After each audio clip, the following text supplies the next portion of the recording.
Le 1er décembre 1955, dans la ville de Montgomery, en Alabama, une femme afro-américaine nommée Rosa Parks a posé un acte de désobéissance civile qui allait changer le cours de l'histoire. Ce jour-là, Rosa Parks a refusé de céder sa place à un passager blanc dans un bus, défiant ainsi les lois ségrégationnistes en vigueur dans le sud des États-Unis. À l'époque, la ségrégation raciale était profondément ancrée dans la société américaine, particulièrement dans les États du Sud.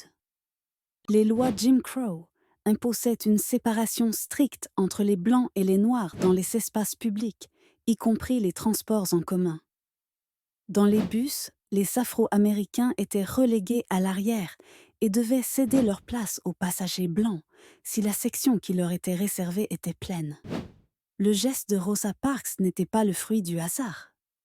Cette couturière de 42 ans était déjà engagée dans la lutte pour les droits civiques et membre active de la NAACP, l'Association nationale pour l'avancement des personnes de couleur. Son refus de se lever était un acte de résistance mûrement réfléchi, destiné à remettre en question un système profondément injuste. L'arrestation de Rosa Parks a déclenché un mouvement de protestation sans précédent.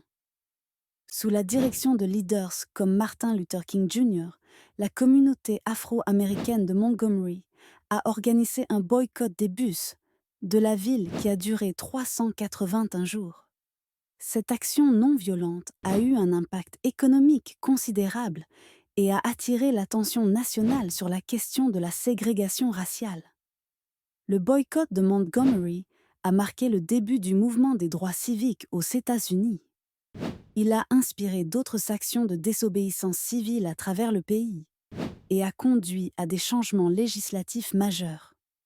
En 1956, la Cour suprême des États-Unis a déclaré inconstitutionnelle la ségrégation dans les transports publics.